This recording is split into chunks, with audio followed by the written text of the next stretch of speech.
Before we head into this episode, I would just like to extend my apologies for the tapping and bangs that you'll hear periodically throughout the episode. Despite my best efforts, Mark does like to make his points by knocking the table and little bangs and movements as he's getting excitable about the points he is making. So, with that in mind, let's head into the episode.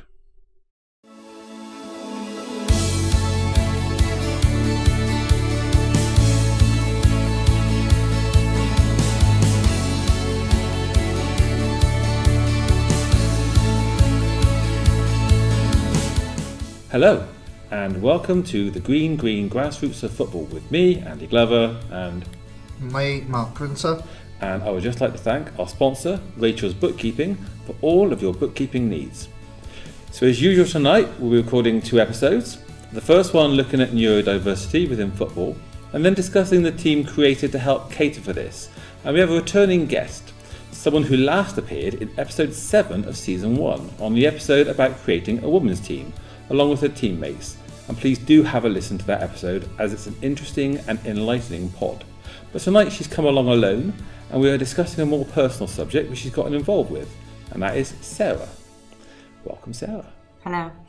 So, Sarah, if I can just ask you to take a few moments to reintroduce yourself and just give a brief background on your involvement in the club and your interest in the neurodiversity aspects of the game.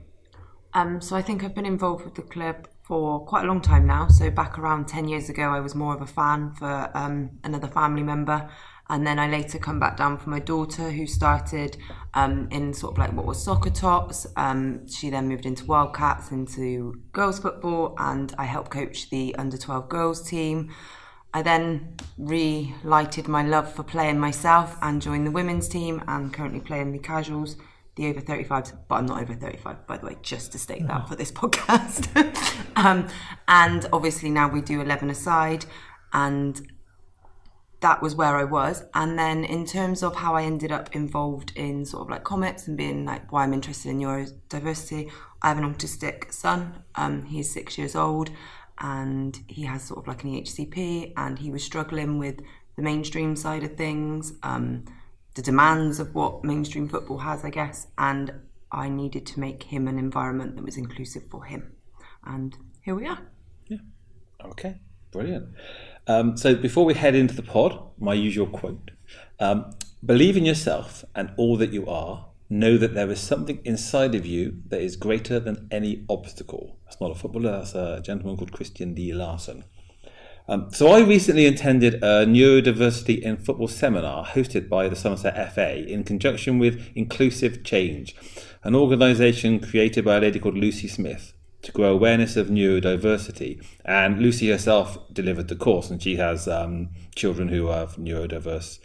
And it's on the back of this that I thought it'd be good to us to have a discussion. And then in part 2, go on and look at the idea of the Comets, which the FA brought in, and obviously Sarah's involvement there will inform much of that discussion. So I think we'll start off by saying that sort of awareness is growing. Teams are looking to support players who are neurodiverse in sports, especially football, which has lightly gained attention in recent years. Autism, ADHD, dyslexia and dyspraxia are among the conditions that fall under the umbrella term neurodiversity, which describes the inherent variance in brain structure and function. But is there enough awareness? Is my question initially, I suppose, to Sarah. It's grown a lot. I think it's come a long way. However, there's still a long way to go. My partner is also autistic. Now, it took 9 years to get that diagnosis, and the only reason that he got it in the end was because we found his old school reports in the attic that basically said he'd been like it his whole life. Without that, they would not have diagnosed him. We had to seek a second opinion. And I think you have certain workplaces. So in my workplace with the MOD, they are very supportive of it. We have networks, we have policies, things like that, adaptations, and there's other places that aren't supportive of that. There's certain things I think you'll find in certain schools where they are more inclusive than others, and it's no fault of that own school. It's just that that school has a little bit more experience and understanding of it, and therefore they put more things in place. Now, if I look at my son's school and compare it to a friend's school of a child of a similar age who's also autistic, the support that they get is two different things. And it's because my son's school has the capacity to have a Senko lead that is there for 4.5 days, whereas the other school is only half a day. Now, if all schools were bound to have the same sort of amount of time for a Senko, more awareness would be given, more support to those children, and that would feed out into the communities. But at the moment, it doesn't. And unless you have done your own research or know someone with a neurodiversity, the chances are you probably haven't heard about it and are not aware as such. And I think although social media has played a big part in the awareness over the last few years, I still think we have a long way to go, and the awareness side will then help build a more accepting side. Mark, how about you? I think there's because there's obviously so many scales with it, certainly with the autism and stuff like that. There's a bigger awareness with children and adults on the higher end of the spectrum. So people are more aware and might be more forgiving, because the spectrum is such a wide, diverse things. The lower end or the middle, that's still not there, and it depends as well how you deal with it. I mean, obviously one of the twins is, and I would imagine if you spoke to most of the parents who hadn't told him, would not know that he is. So there's more of an understanding with people as a general, but there is also more of an understanding with parents and family members of children and people with, say, autism, ADHD, and there's more learning skills out there. There's more ways of how you can, certainly on the more, I don't know, say lower half of the thing where it's manageable and less things like that. So on that side, it's a lot better than it was 10 years ago, 15 years. There's more of an understanding. I do sometimes think there's a balancing act as well with it as well. Unfortunately, certainly when we go into more on the football side, there's still behaviours that need to be, and people have to be learned as well. So it does take a lot of time. But I said that the FA and all the initiatives that they're doing there and everything like that, and there has to be a place for everyone at some point. I mean, I think awareness is growing. Well, as most of you know, I've been around this club now for 30 years, and I think back to my first team, and most teams had naughty children. That was it. They were naughty children. No one thought, why are they naughty? They're just naughty children. Okay, look, you either start behaving or you can leave the club. And majority of them were just told, we've had enough of you, you can go. And I think back now to my team and other teams, and these children were just like running wild or just uncontrollable, and they were just told in the end, you're not behaving as you should. You have to find yourself another team. 30 years ago, and that was how it was. And I think back to even when I was younger, and players I played with when I was younger, and even go to school as well. It's just like these children are not part of our group. Out you go, sort of thing.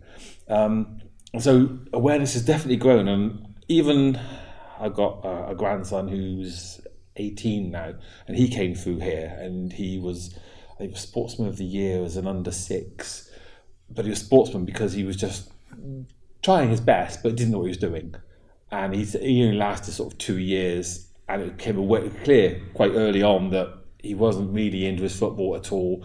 He's very much into electric things and wires, and it was a very early indicator that there was something different about him, but it wasn't sport, and you could see that. But 30 years ago, it was just like, oh, this boy's not listening, he can go now. But you are a bit more aware of that.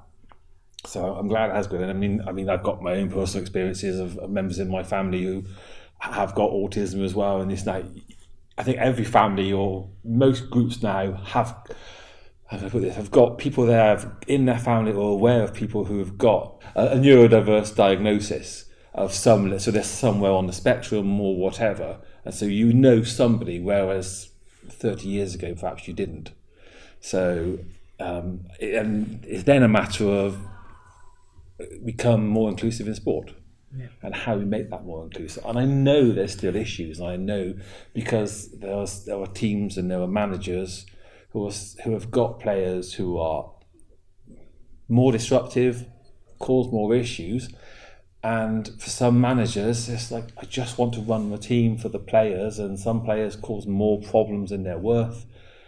And we might come back to that. We may not have time. We may come back to that. And how do you deal with that? I'm not necessarily dealing at the younger age. Even perhaps the older ones can cause more of an issue. Yeah.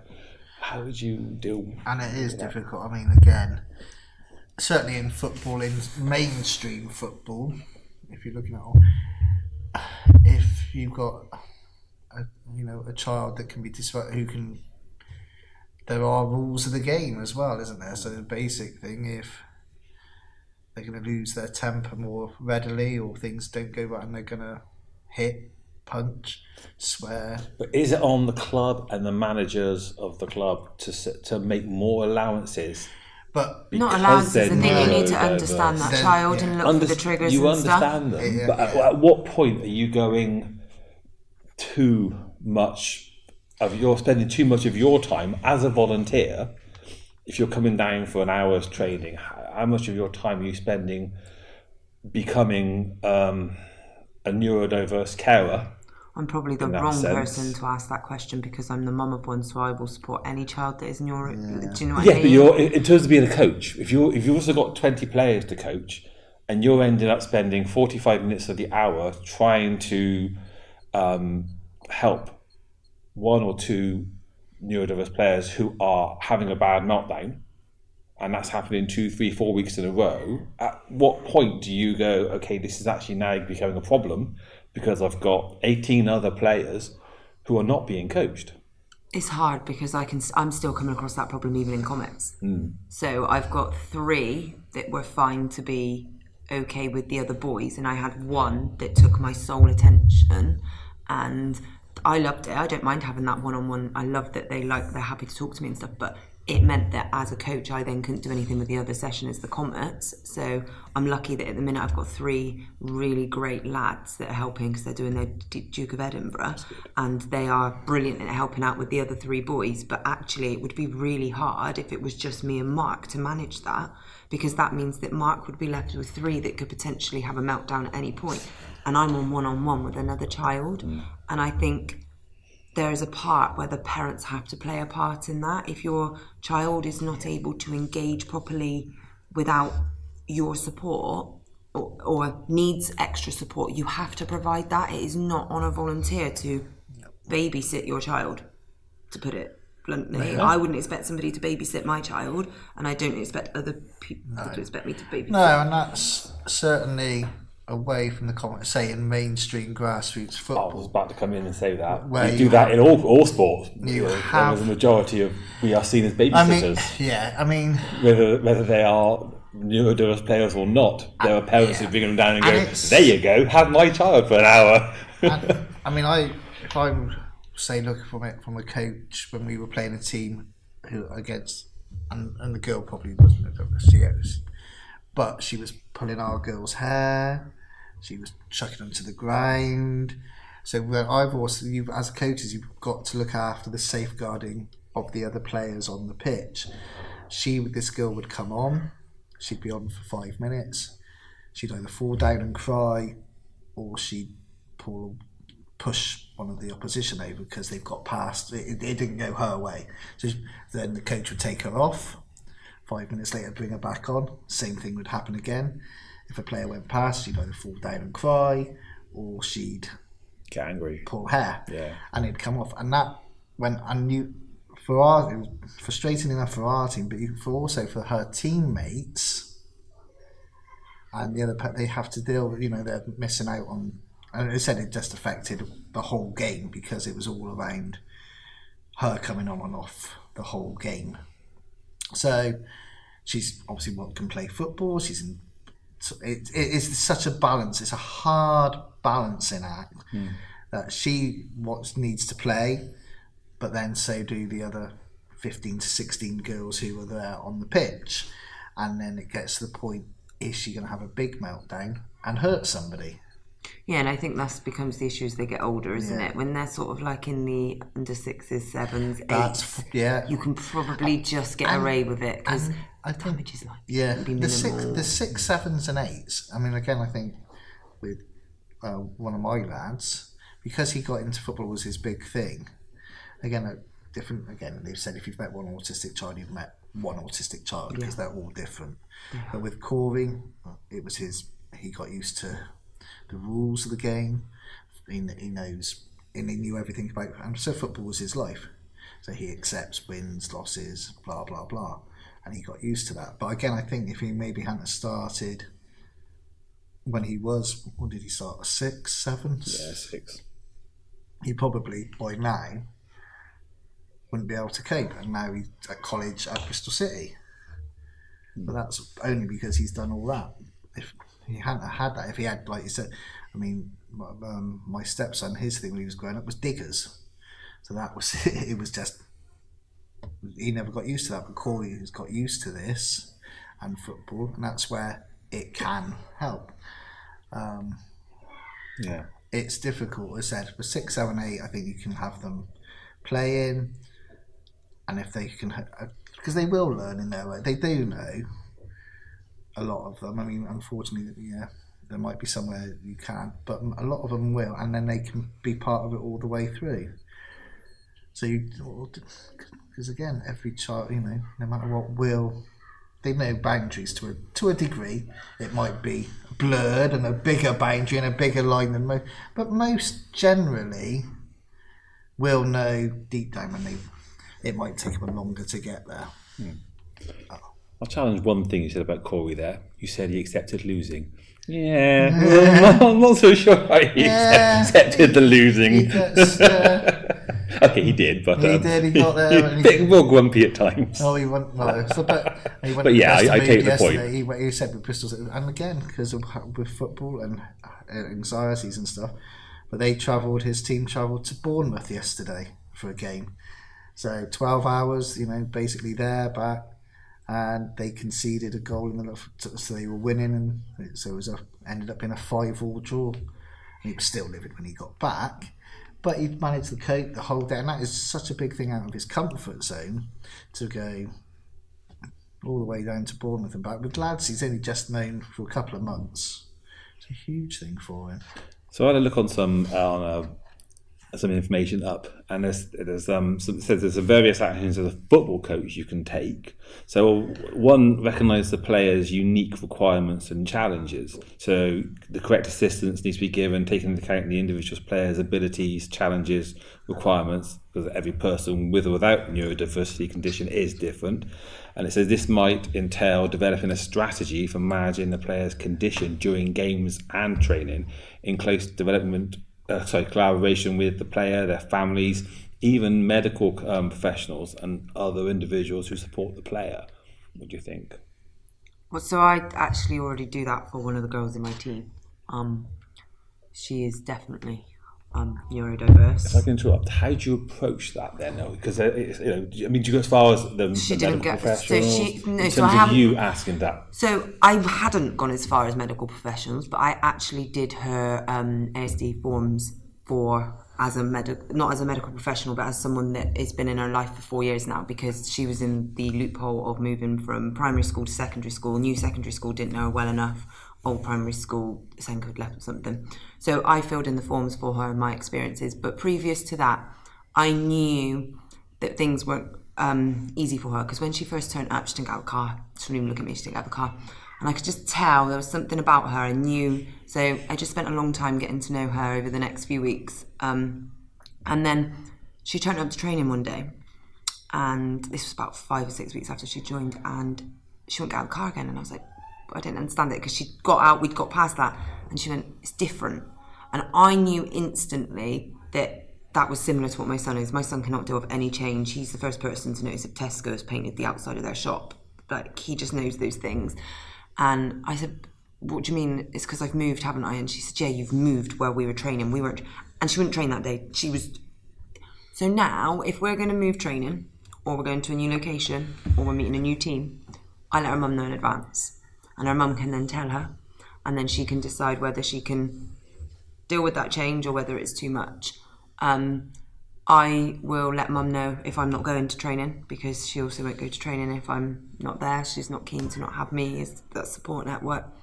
But it was just important to have that conversation with mum and know that I understood that child and that it's from a place in my heart, and she's very supportive of that. And actually they work with me as well, so they'll say to me, this person's not had a great day today, and I'll be like, okay, let me have a chat and we'll see what we can talk, we'll just talk about other things. Or they might not have their head right in it from the minute they get there, so I'll take them off and do a little bit of one-to-one with them for 5 minutes and then slowly integrate them back into the session. But I have to do all of that with the support of the parents, but you need that support from them. They need to be willing to support you to support their child, and I think it goes both ways. If you've got a parent that doesn't necessarily see that their child may be struggling, or I've come across some parents in my time that aren't willing to accept that their child might be neurodiverse. I don't know if they've not been around it before, they don't really understand it, they think that there's something wrong with them and it's not, and they see it in a different light. I'm not sure, but it would be a lot harder, I think, to support that child if the parent was like that, is what I'm trying to say, if that makes sense. Yeah. You just have to approach it from a care and duty of care of that child, and mine is understanding them on a personal level. I probably understand a lot more my girls on a personal level than most of their friends at school, because I think that's such an important trait to have. But it sounds like a lot of that has come up through conversations and building and gaining trust through communication. Yep. Yeah. And knowing that some people like to have that one-on-one time. Some thrive off encouragement, some don't. My son is completely demand avoidant. You demand him to do something, he's not doing it. If you give him an option, or you say to him, you can either brush your teeth now or you can put your pyjamas on now, he would choose one of those options. If I said to him, put your pyjamas on and he wouldn't do either of them, because I've told him I've got to manage that. And so I use the experiences that I've got with him, but other people, and the research that I have done for hours into the night over the last goodness knows how many years, and just hope that some of those strategies and things will work. But it's about knowing them and what they like and love, and do they like to be centre of attention, or are they one that's really quiet? Do they hate noise? Do they not? Are they sensitive to the bibs, and if so and so washes them, are they going to smell different, so they're not going to wear them? It's just knowing them. Mark, have you got to build any relationships at all with any players, or had any of these sort of experiences in any way? I think you generally do, don't you? It is getting to know, like Sarah says, it's knowing certain individuals. It's always the thing, carrot and a stick with some players. Some people generally respond better when you reward them and tell them they're marvellous all the time. Some are better when you are literally shouting at them all the time. It's how, everybody is different, and that's if they're neurodiverse or not, really. Everybody is different. And it's, as a coach, Sarah said, it's getting to know your players quickly, what works for them, what doesn't work for them. You can tell some to do certain things and not necessarily, but be quite firm with them and they'll take it. Others won't, and others you've just got to have your arm around their shot and just tell them that they are amazing all the time, and that'll keep them going. And that comes through building a relationship and communication and building that trust. Yeah, and knowing what they do and what they don't. It's like I said, I had a girl tonight was upset over something. Sat and we've had a chat, and hopefully she'll be okay on Saturday. And it's always the thing with young, the children and stuff, as they go older, they get different, they all go through different things at different times as they're growing up, and you've got to be sensitive to those needs as well. And as for, so you just got to be observant, listen as well, listen to what the child wants and take it all in. Okay. Another one, provide clear, concise instructions and explanations. So people with neurodiversity conditions may have difficulty processing and remembering information. So it's important to provide clear, concise instructions and explanations and to repeat them as needed. For certain players, using visual aids with like diagrams or written plays might be beneficial. So if any of you had experience of having to even use visual diagrams and like whiteboards and I always do a walk through their kids.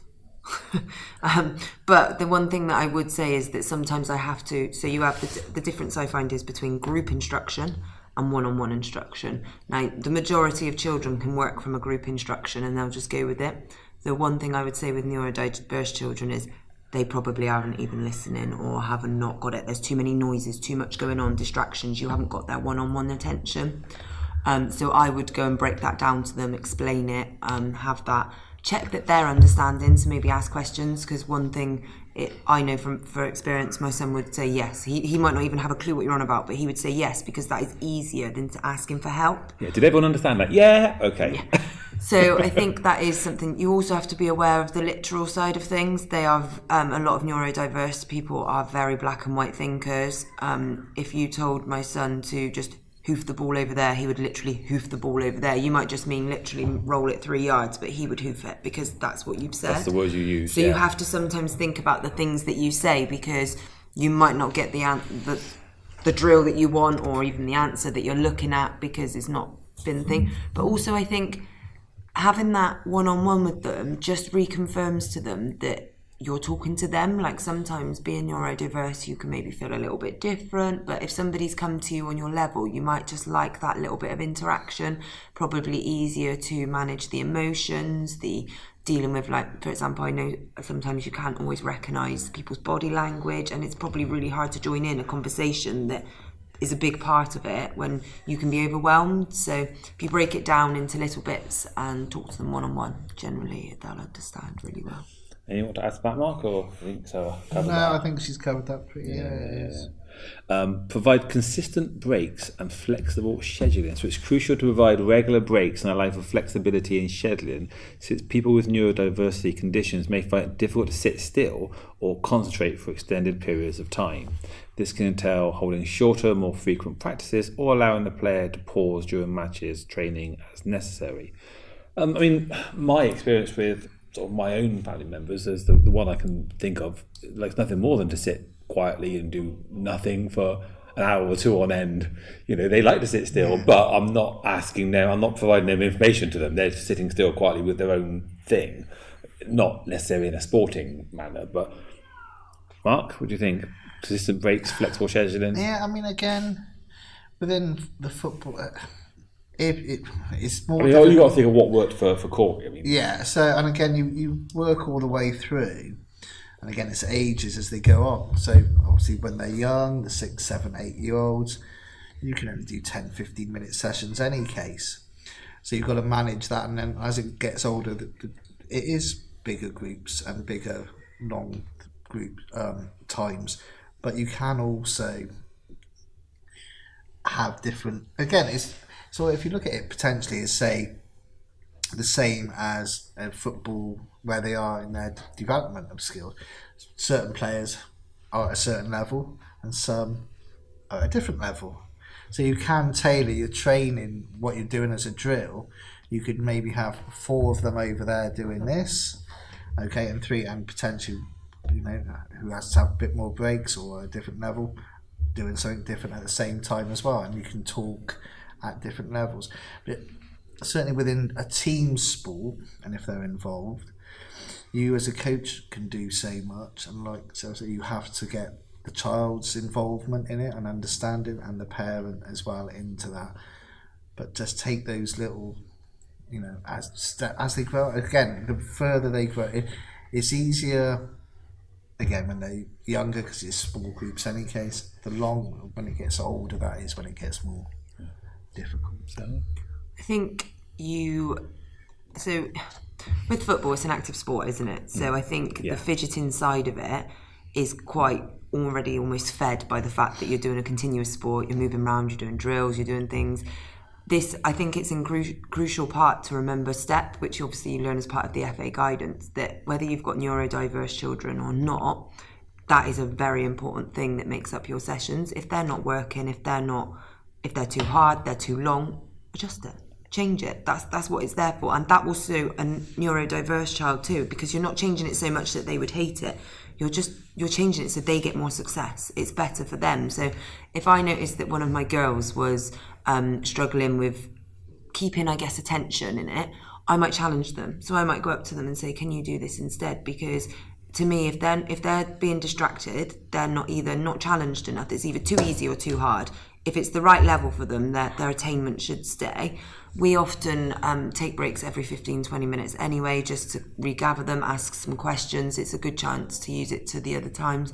We also, ever since I started Comets, one of the things that they set up there was to have like a breakout area in case anybody went to go. Now, we set up a breakout area anyway. It's a lot of the time it's for the girls' equipment and stuff, but they all know that if they ever just wanted to take a minute and get a drink, that's the place to go and sit. And I think having that area for them has been really good. The other thing we do is we always let them at the start for 10 minutes do what they like. They want to get a football and run around, like a training tonight. They were all shooting basketball hoops. We were there for football training, but they spent the first 10 minutes shooting basketball hoops. We were shooting them with them. I even shot one with my non-broken arm. But it was just about getting them ready. They want to let out all that, I don't know, social silliness, whatever kids want to do at the beginning, and then we'll have their attention. I think sport is probably one where you don't have to worry about them being sat still, keeping in that moment, but in the drills themselves, you do need them to have that understanding. So talk to them, ask them questions, and if you need to give the brain breaks or movement breaks, as they're called sometimes, just let them do it, challenge them, maybe give them a football, ask them if they can run around the edge of the football pitch instead. It might just be that they need a break from the demand of that drill for that moment. It might be that they need to go and have a drink for 5 minutes just to re-regulate themselves and bring them back in line with the session. There's nothing wrong with that. Yeah. I mean, these are all things that help neurodiverse players, but I say the next one is anybody, whether it's adults or children. But players with neurodiversity conditions can be effectively motivated and encouraged by praise and positive reinforcement, which can also help them develop confidence and self-esteem, avoid criticising or blaming the player for errors that can be influenced by their condition, and instead place the emphasis on their accomplishments and strengths. But take the word a condition out, and positive reinforcement and praise works for everybody, I'd argue. But yeah, they're talking here about the actual... So I would agree with that, apart from the only thing I would say is if you are a neurodiverse child and you haven't had support in place, you could have been seen as teachers, parents, other family members as a naughty child, like you said. Now, if you're constantly getting told off for doing the wrong thing in those environments, having the encouragement in something like football will make you feel like you're good at something, you get something right. And so I think maybe that's what they're referring to in that side, is that there's other areas where they will find so hard and not always behave appropriately that they can end up in trouble or moaned at, or like Reggie did something the other day and he had to lose his lunch break at school. Now, he then goes to football and gets told he's doing amazing and he's doing really well and he feels like he's really good at something in school. He's always in trouble at school in his mind, but when he's at football, that's good. He does good. And I think that's what they're referring to there, but I wouldn't say it's necessarily specific to neurodiverse children. That's what I'm saying. Any player, positive reinforcement and praise. Well, adults, I love positive reinforcement and praise, so I'm sure players would love it. Mark? Yeah, again, like Sarah said, I think it covers it. I mean, think back to say Corey when he was playing. When you sort of congratulated him for the great tackles. I think the reaction you got from him. See, Corey would. You wouldn't see it on his face, but he'd try harder. Yeah, he would. I mean, he's. Corey's a bit. Again,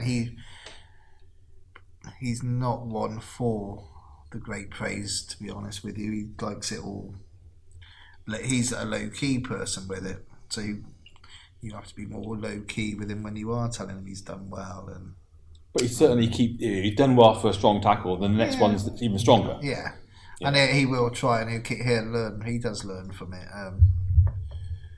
So, yeah, as I said, being positive for the majority of the time is what it should be, and it should be about again, when this was certainly the youngsters, it's all about having fun any case. So yeah, you've got to be positive as a general rule. I think there's where Imi goes on a Monday that 92% of people react better to positive praise than negative. I think that's the stat that the FA have come up 92. Why not 100? I'd almost have Corey in the 8. So yeah, I would probably put my daughter in the 8. If I tell her I'm proud of her, she was almost sick. She hates it. Actually hates it. I've stopped doing it now. I don't tell her I'm proud of her. Some people drive on, well, you could have done that better. Wow. No, I wouldn't say, and I wouldn't even know if mine would thrive better on that. She just doesn't want to hear it. Yeah. Just more as it makes her. I think it's more she doesn't know how to respond to it. Now she's pretty. We think she's on the spectrum too, but because she's an older girl, she's mastered it all her life. But any kind of praise, any kind of "you did well," I could tell her she looked really nice. She'd be like, "No, don't." So I would say there is a little bit of percentage that might not. Some probably could become maybe a bit big-headed and go the other way. Edit that out. No. And finally, in this little section here, show patience and tolerance. So players with neurodiversity conditions should be treated with tolerance and understanding, and any unreasonable expectations should be avoided. Keep in mind that some players may advance more slowly than others, and that they may want additional assistance and modifications in order to succeed. Mark, thoughts? Because obviously we're thinking a wide spectrum here. Yeah, we're not just talking, like I said before. I agree, but we're all human. Yeah, but I'm not. As I said, it's like we're not just talking about ADHD, dyspraxia, dyslexia, even. It's the whole range, isn't it? How they play football and stuff, and how that's one thing. The only said is behaviour, though, is the other thing.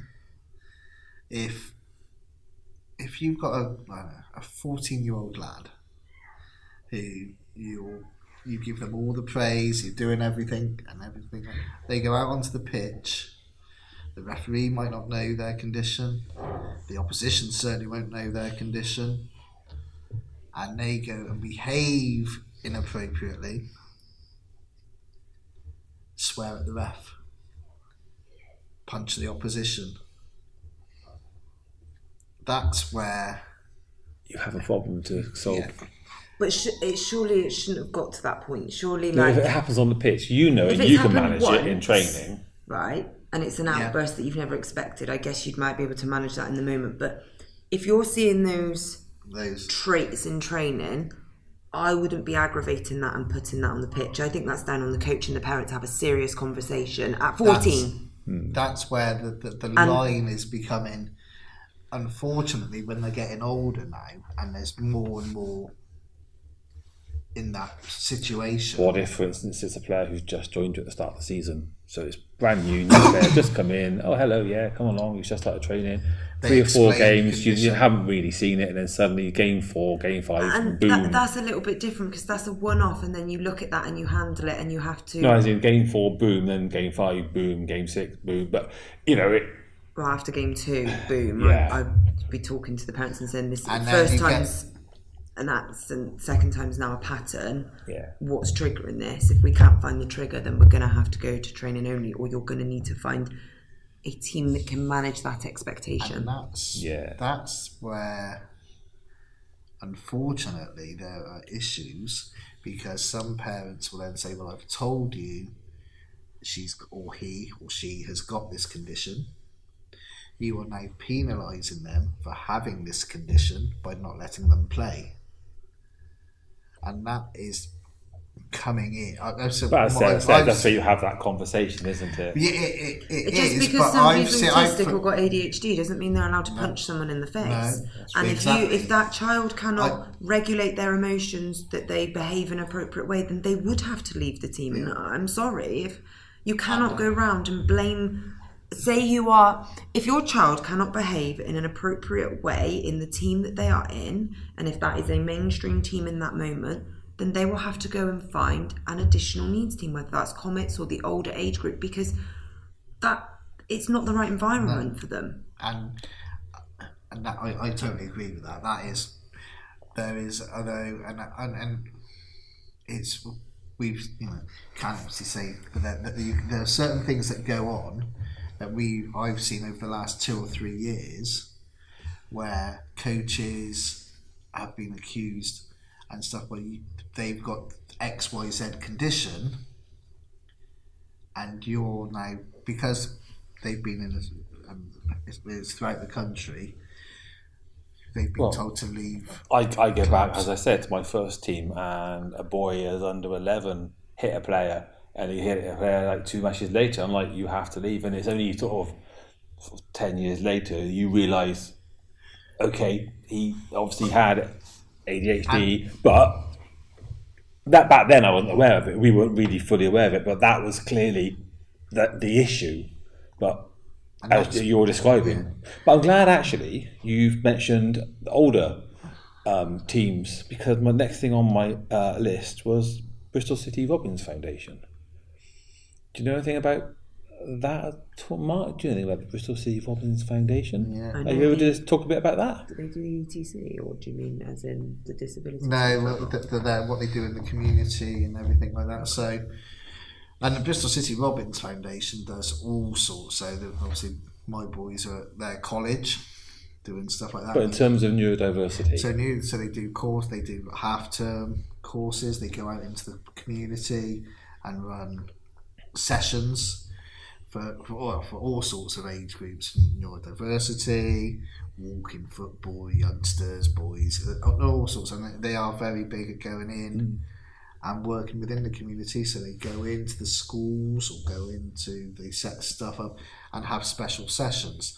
And that's Bristol City and then Bristol Rovers. Well, all the professionals. Their website actually say they provide the best possible opportunities, make football as accessible as possible, and the organisations they work with include Somerset FA, Gloucester FA, Children in Need, MENCAP, as well as many others. Yeah. So they work with quite a lot of different sort of organisations to provide football for as many people as possible. And that's fantastic and stuff. So in fact, that's I think that's not for the Comets aid. That is for.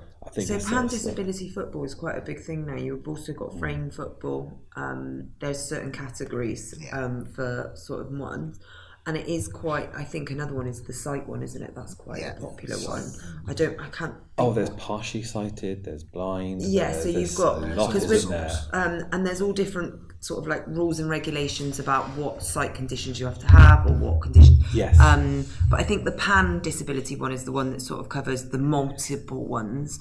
And I think that's becoming really big now. And so these academies and these bigger clubs and these professional clubs, whether that's Bristol, they have to do this to be able to source the best players and give those opportunities, because Reggie doesn't have a physical disability. He has technically classified as a mental or brain disability, however you want to word it. I don't think it is a disability. It's who he is, and he's wild and I love him. But now he doesn't have that physical disability. He can run perfectly fine and do all those things that maybe somebody who wasn't able-bodied couldn't do. Now these bigger things, they were missing out on players like Reggie that maybe could be the best at something in, say, pan disability football, because they didn't have those trusts set up. They weren't going out to schools.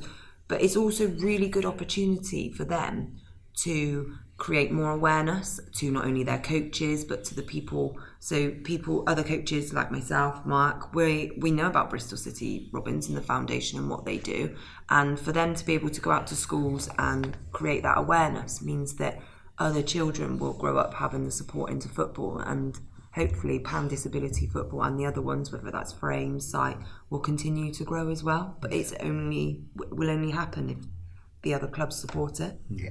I mean, I know that, as I said at the start, awareness is growing, and you can see that with the fact that the FA are now having all these different disability-aware teams, whereas you go back 15 years ago, and there might have been a partially sighted team. That was it.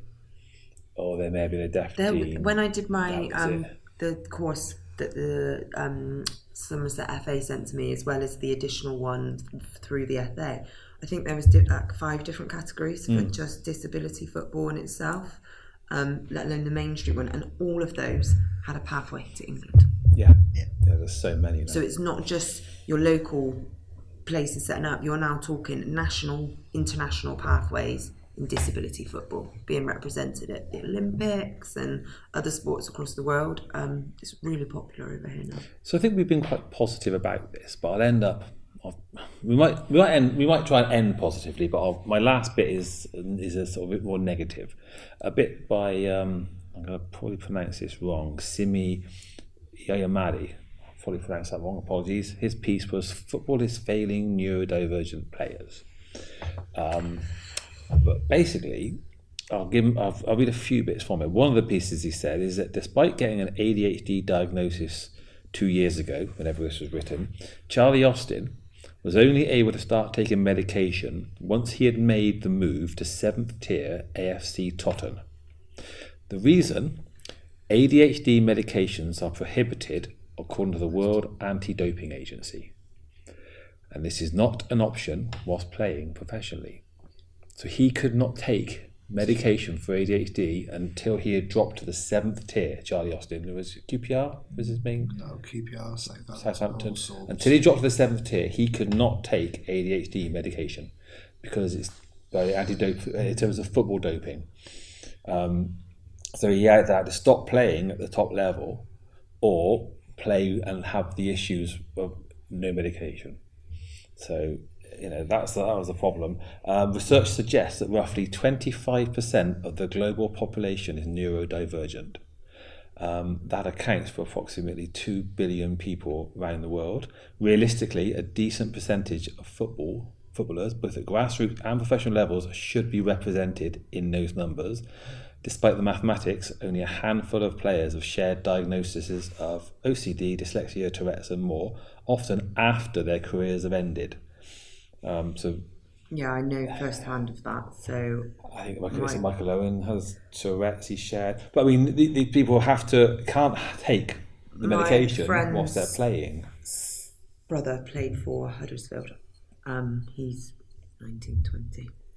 His parents have never shared his neurodiversity with any of these academies that he's been with because they fear it will ruin it, not get him the support. So they feel that if they tell them that he's autistic, they'll be like, nah, don't want to go near him.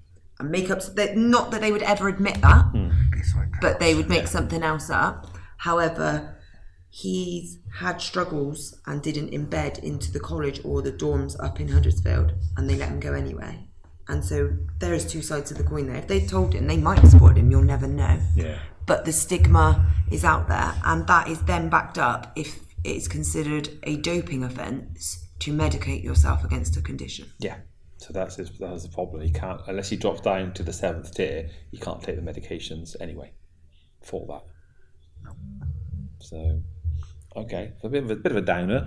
But let's try and end with I'll come back to you. So, any closing points? I'm hoping you're going to end with positive points. Any ending points, and if you can make them positive, please do. But if not, don't worry. Make them down, make them negative if you have to. Any closing points before to close this pod, Mark? With football is a play, like Sarah says, it keeps them active, and I said for Corey it has been a godsend, an absolute godsend. Football. Fry's his club, he refs now, he's all sorts here, and everybody knows him. And this is his second family community. So if it wasn't for football and this, then he'd have struggles. He's able to do all sorts. So football and stuff can be good, but it has to be from the club, the coaches, the players and the parents. You all work in the same way, because you still have to be, Corey has to behave, and they have to behave and stuff. All go in the same way, it can work. And so it can be really, really good if everybody's positive and stuff with it. From my point of view, I'm going to end by saying I'm quite positive about things. Like I said, I've been here 30 years now, and going back where nobody knew anything about football. As we said about the courses, there's so many courses now in terms of coaching, about awareness, the England pathway, as you said, there's so many different neurodivergent pathways that the FA are producing, and the awareness has grown so much, and I just think that can only be a positive thing. So I'm quite positive. I think there's still miles and miles to go. But I think back to where it was 30 years ago when I started, where it was just naughty players, to where we are now. I think it's great. I just think awareness still needs to grow, but I think it's at a positive angle. So that's my point to end with. So how about you? I don't really have a closing point other than maybe a little bit of a wish, just that those that don't really know much about neurodiversity, maybe open up your mind a little bit, educate yourselves, because I am a lot better person because I raised someone with a neurodiversity. It's changed my whole way of thinking. My patience is a lot higher than it ever used to be. I think about things in a different light, and I actually feel like it's made me a better person. So if you ever get the chance, just go and research about it, learn a little bit about it, and you might just make someone's day. Brilliant. Okay. Thank you all very much. And listeners, we'll record another one in 5 minutes, which will be out in 2 weeks' time, which will be about how young players with neurodiverse issues can find a game. But until then, thank you, Mark. Thank you, Andy. Thank you, Sarah. Thank you. And thank you, listeners. Back in 2 weeks' time.